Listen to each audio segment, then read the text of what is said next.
Bonjour la Team Shaker et bienvenue dans cette vidéo où on va parler tout simplement de comment choisir sa niche de marché et quelle est l'importance de choisir sa niche de marché. Ok? Sur cette vidéo, choisir sa niche. Tout d'abord, on va parler de qu'est-ce que c'est qu'une niche de marché. Une niche, c'est quoi? Notre niche de marché, c'est tout simplement le métier qu'on va exercer, donc barman, mais il faut être plus précis que ça pour attirer sa clientèle, d'accord? Donc on connaît notre niche maintenant, il faut se spécialiser dans cette niche. Et qu'est-ce que cela signifie? Je vais vous expliquer ça en vous donnant des exemples de niches de marché, comme ça va vous permettre de vous projeter et je vais vous donner aussi l'exemple de niche de marché que moi j'ai pris pour faire mes offres, d'accord? Donc, quel style de niche de marché, quel style de niche dans le métier du bar, pardon? Le plus connu, ça va être, je vais vous donner plusieurs exemples, mais ça peut être jusqu'à l'infini. Le premier exemple, le plus réputé, ça va être les barman qui font des prestations de flair. Ça veut dire ceux qui vont jongler avec les bouteilles pendant qu'ils font leur cocktail, ça va être un qu'on retrouve très souvent, d'accord? Le flair barman. Ça va être aussi des personnes qui vont se spécialiser et qui vont faire leur offre que sur les mariages. Donc, ils vont se spécialiser, qui vont avoir des petites idées comment ça va être, leur spécialité, ça va être par exemple les mariages. Ils s'occupent que de ça et ils s'occupent que de faire ce genre de prestations-là. Je vous donne le troisième exemple, c'est mon exemple à moi, c'est ce que j'avais choisi.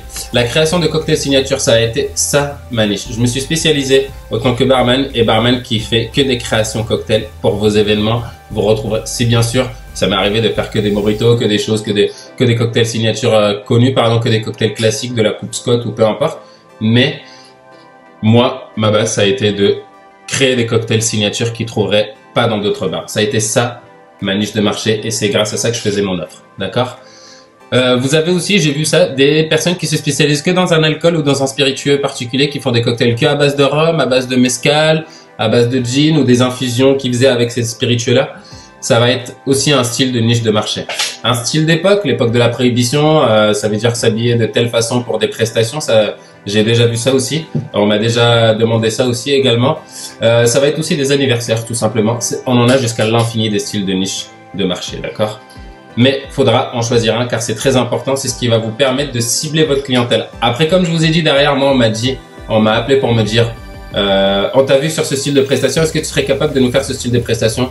Selon si j'en étais capable ou si j'en avais envie, je disais oui ou non. Mais en tout cas, on me proposait d'autres formations. Mais le fait de choisir sa niche, ça va vous permettre de cibler une première clientèle et d'avoir vos premières prestations en ciblant cette clientèle, d'accord? Donc ici, vous avez pas tous les styles, pardon, mais vous avez des exemples de niches de marché, ok? Maintenant, ce qu'on va voir, c'est comment choisir sa niche de marché, parce que ça se fait pas au hasard. On ne choisit pas une niche au hasard. Comment bien choisir sa niche? Les deux choses à prendre en compte. Et ces deux choses pour moi sont très importantes car c'est ce que j'ai utilisé pour choisir ma niche de marché. Je vais vous dire qu'est-ce que c'est. Les deux choses, c'est mes conseils pour bien choisir sa niche, pardon. La première chose, c'est choisir selon ta zone de confort. Quand je dis ça, par exemple, pour moi, ma zone de confort, ça a été de créer des cocktails sur le moment, de proposer, de discuter avec les clients, cette relation clientèle, de discuter avec eux et de leur dire qu'est-ce qu'ils aimaient pas dans leurs cocktails et de créer des cocktails qu'ils trouveraient pas, je me répète encore une fois, mais qu'ils trouveraient pas, ça a été ma niche, mais qu'ils trouveraient pas autre part et que je créais spécialement pour eux pendant cette soirée. J'ai choisi ça parce que ça a été ma zone, quand je travaillais autant que salarié, c'était ce que j'aimais dans le milieu du bar, d'accord? J'ai vu d'autres mecs qui s'étaient, comme je vous dis, spécialisés dans le flair, qui étaient spécialisés. Donc, ce que je vais vous faire comprendre là, c'est choisir selon sa zone de confort. Ne pas choisir une chose qu'on sait pas faire. Ne pas choisir une niche de marché. La choisir selon ses compétences. C'est ça que je vais vous faire comprendre, d'accord? Donc, si tu es fort en flair, tu choisis les flairs. Si tu es bon dans l'événementiel, tu choisis pour des mariages, des choses comme ça. Si tu es bon dans les spiritueux et que tu aimes bien des spiritueux pas très connus, tu choisis dans ça. Tout dépend, mais tu choisis selon ta zone de confort. C'est très important. Ça te demandera pas beaucoup de concentration, entre guillemets. Ça te demandera pas beaucoup d'énergie. Et c'est ta zone de confort. Donc, tout simplement, t'aimeras ça. Et t'aimes ce que tu fais. Je sais que t'aimes le métier du bar, mais te spécialiser encore plus dans quelque chose que t'aimes bien et que les clients vont ressentir quand tu feras des prestations puisque tu seras à l'aise et surtout apte et professionnel à faire ça, d'accord? Donc cette première chose est très importante, choisir selon ta zone de confort.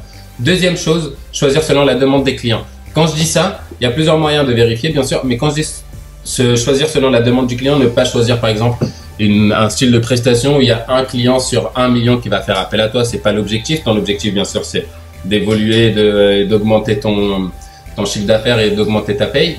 Donc choisir selon la demande des clients, là où il y a le plus de demandes, te spécialiser dans ce style de niche-là. Donc, choisir selon ta zone de confort et aussi choisir selon la demande des clients. Faire un mix des deux et tu auras ta niche de marché la plus parfaite pour toi, celle qui va te demander pas beaucoup d'efforts et celle qui sera demandée auprès de tes clients. Celle pourquoi ils vont faire appel à toi, d'accord? C'est les deux choses les plus importantes pour moi et c'est comme ça que tu choisiras ta niche de marché car c'est très important de choisir une niche de marché plus tard quand tu voudras cibler ta clientèle, ok? Voilà pour cette vidéo. Ce que j'aimerais que tu me fasses, c'est que tu me dises quelle est ta niche de marché tout simplement. Ou les 3 niches. Alors si tu as choisi ta niche de marché, je veux que tu me dises ta niche de marché. Si tu as des doutes, je veux que tu me dises les 3 zones de confort. Qu'est-ce que tu aimais le plus faire dans ton bar ou dans autant que salarié quand tu étais avant? Qu'est-ce que tu aimais le plus dans ton métier pendant ton service tout simplement? D'accord?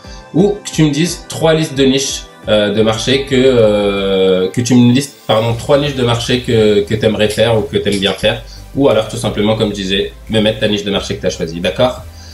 Voilà pour cette vidéo, la Team Shaker. Je vous remercie et je vous dis à très vite.